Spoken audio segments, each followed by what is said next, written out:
हिला पण आताच बंद पडायची होती, नेमकी वेळेवर बंद पडते, एक तर आधीच उशीर झालाय.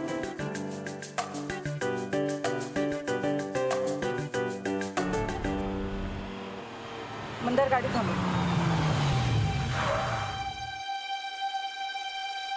काय झालं आई? बोलाव त्याला.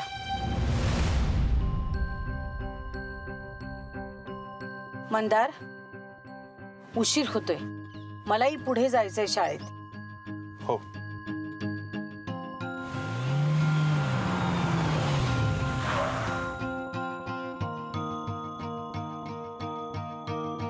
शुभंकर, बस गाडीत, सोडतो तुला. अरे दादा नको, 3-4 किक मारला की गाडी स्टार्ट होईल. अरे वेळ बघ किती झालाय, उशीर होईल कॉलेजला जायला. बस गाडीत लवकर.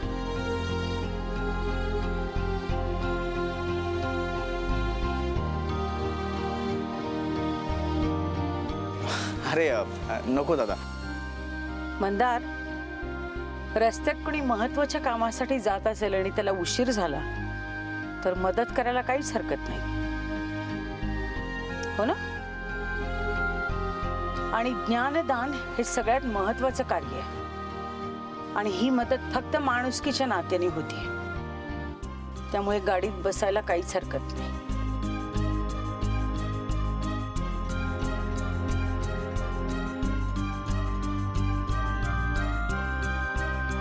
मंदार, लवकर, लेक्चरची वेळ झाली.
काय रे शुभंकर, काय झालं?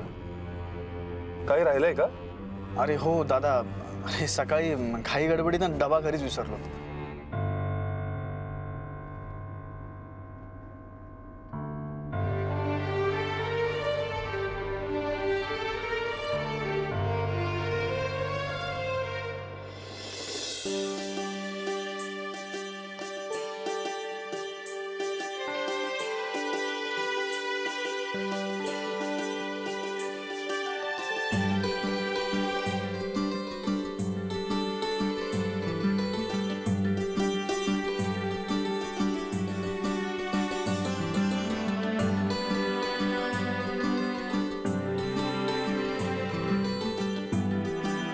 आशू आशू आशू आशू आशू पम्मी दी.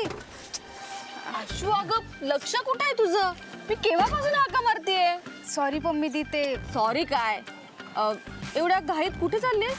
अगं हे डबा विसरलेत आणि मला माहिती आहे ग, बाहेरचं काही खाणार नाही, उपाशी राहतील, म्हणून म्हटलं डबा घेऊन जाते. OMG, house woman and all.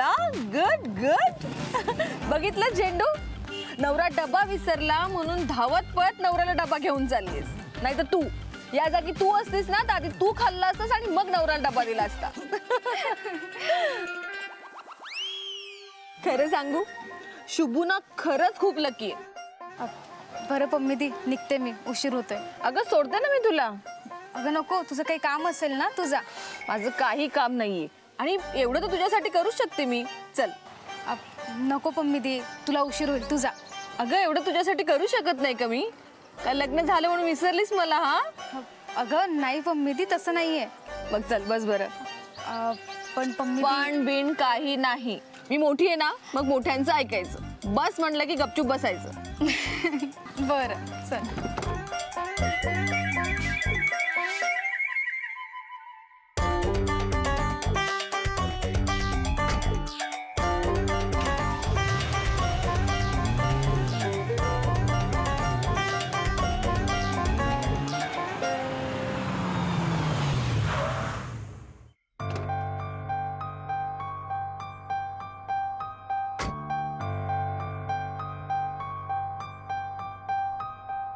आई आई येतो.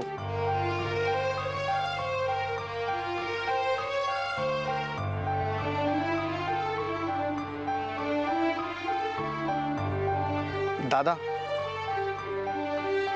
येतो.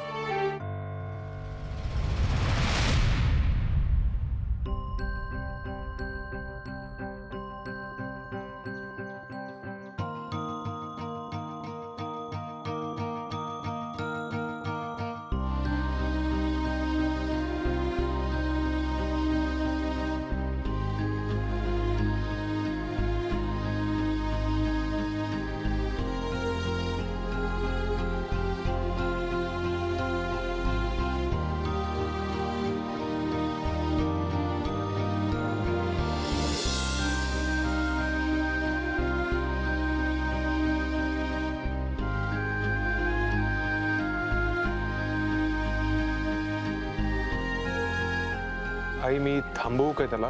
नाही, उशीर होतोय, चल लवकर. पण आई अजून आहे बराच वेळ. पण मला तो वेळ वाया घालवायचा नाहीये. मला शाळेत जायचंय, चल लवकर.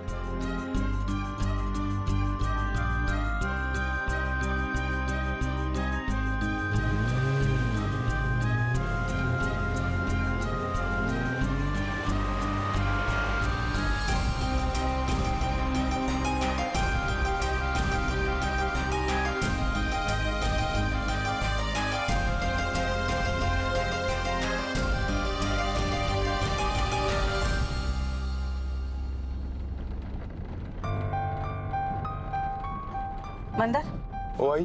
गाडी परत कॉलेजकडे घे. काय? गाडी परत कॉलेजकडे घे. हो.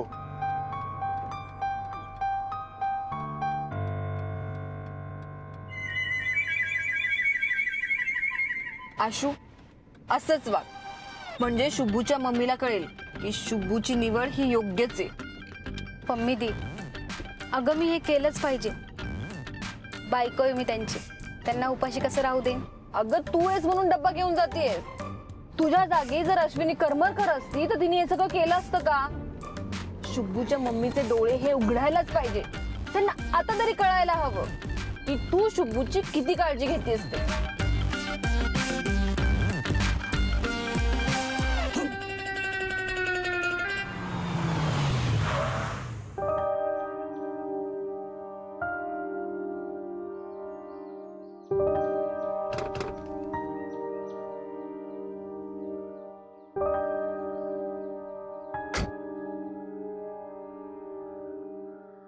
मंदार, हा डबा बाळला देऊन ये. डबा विसरून आलाय तो घरी. त्या अश्विनीचं लक्ष नाहीये बाळकडे. आई मला माहितीये तुझं अजूनही शुभंकरवर तेवढंच प्रेम आहे.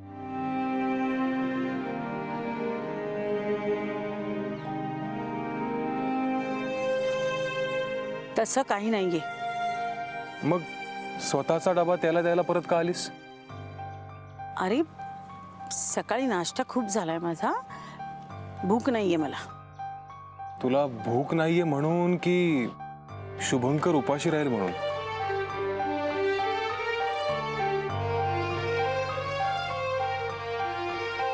तुझा डबा नेऊन दे, उशीर होतोय. मलाही शाळेत जायचंय. हो, आलोच मी देऊन. एक मिनिट, आणि त्याला भेटायची काही गरज नाहीये. पिऊनकडे डबा दे आणि ये. आलोच.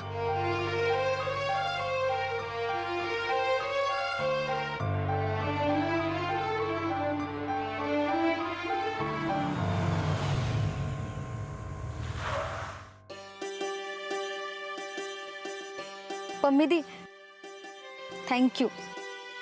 मी आलेच डबा देऊन. आरामात ये, काही घाई नाहीये. हवं तर शुभूला एखादा घास भरवून ये. पम्मी दी काहीतरीच काय. अरे लाजायला काय झालं? नवरा आहे तुझा तू आता. मी लगेच येते डबा देऊन. हो हो.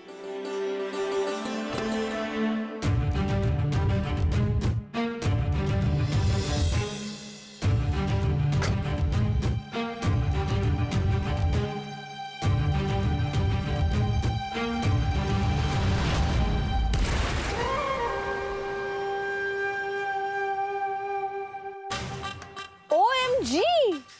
का झालं पम्मी दी? झेंडू अगं तिकडे बघ कोण आहे.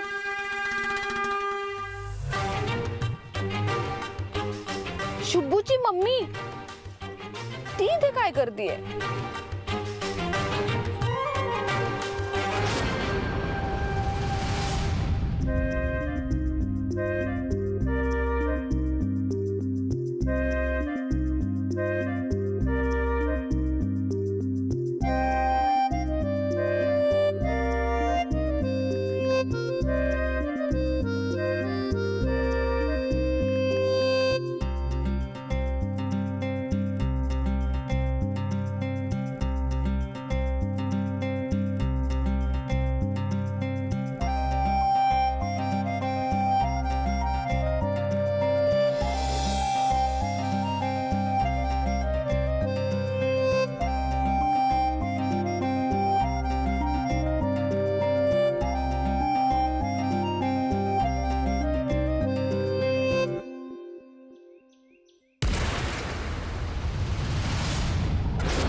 सर हां डबा आलाय घरून तुमच्या.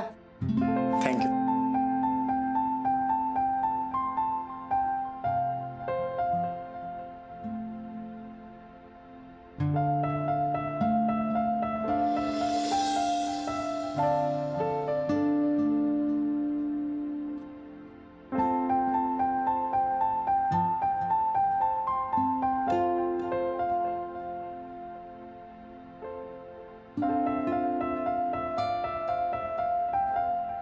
फोटोग्राफर.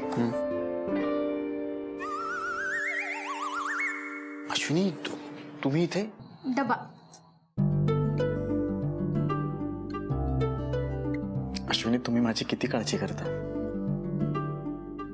डबा द्यायला चक्क तुम्ही इथपर्यंत आलात. खूपच रोमॅन्टिक आहात तुम्ही. फोटोग्राफर. बरं तुम्ही पण रोमॅन्टिक आहात हा? मी हा मी कसा?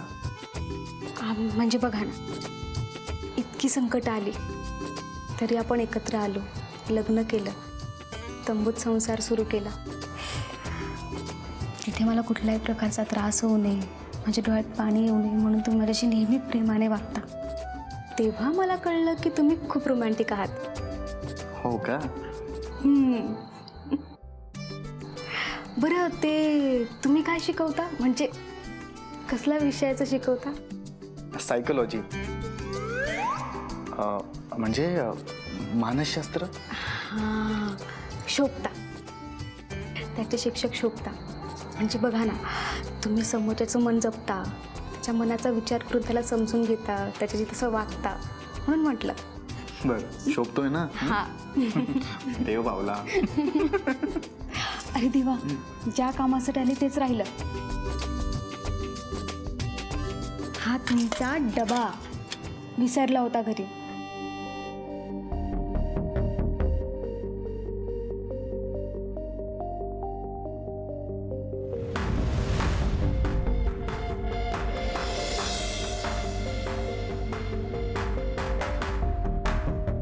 हा डबा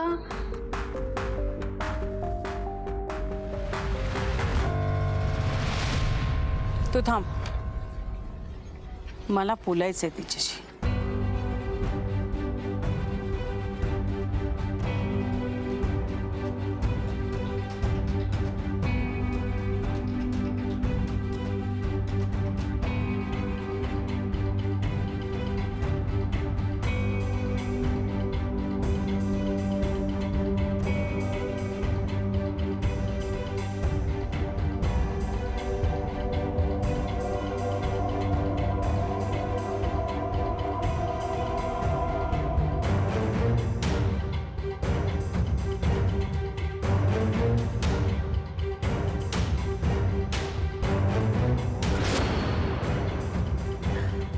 OMG, शरू तू?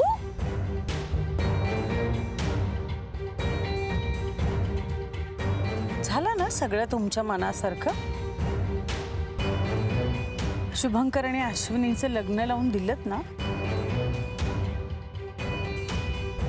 मग इथे कॉलेजमध्ये काय काम आहे? का शुभंकरला कॉलेज सोडून शूटिंगला घेऊन जायचा विचार आहे की काय? ए, आयडिया खूप छान आहे हा. बट वरी नॉट, मी शुभूला घेऊन कुठेही जाणार नाहीये. माझं जे काम होतं ना ते झालंय.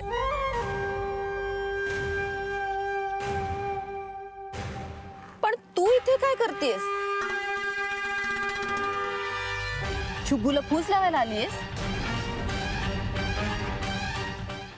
त्याचा विचार देखील करू नकोस.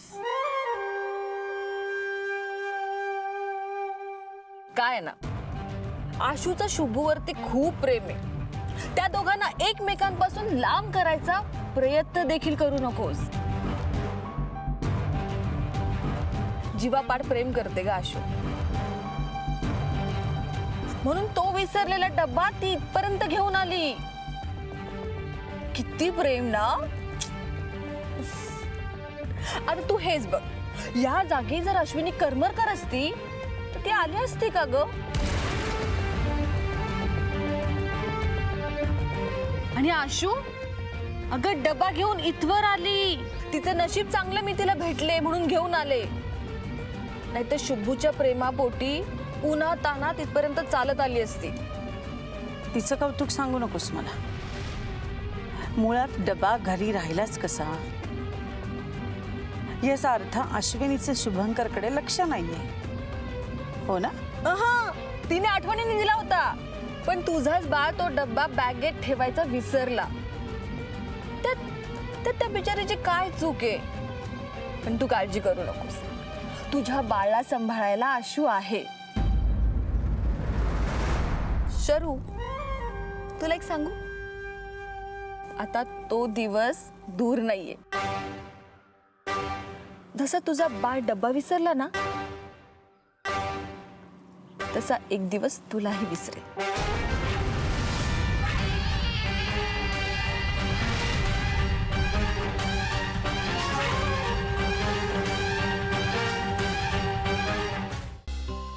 एक मिनिट.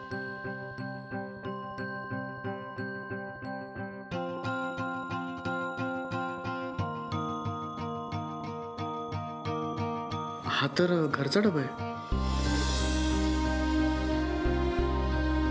पण कोणी आणून दिला असेल आणि कोणाला कळलं की तुम्ही डबा विसरलाय ते?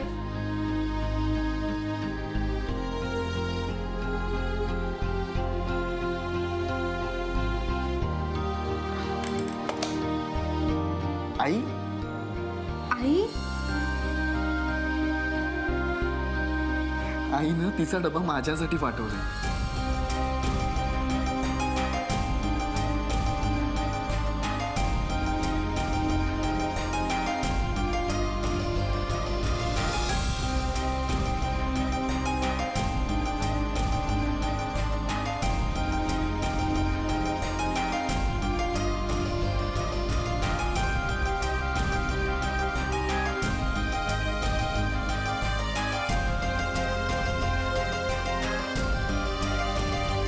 मुलगा माझा आहे तो. अश्विनी त्याच्या आयुष्यात खूप नंतर आली. शुभंकरच्या आयुष्यात तिला तिची जागा बनवायला खूप वेळ लागेल. कदाचित तिला तेवढा वेळ मिळणारही नाही.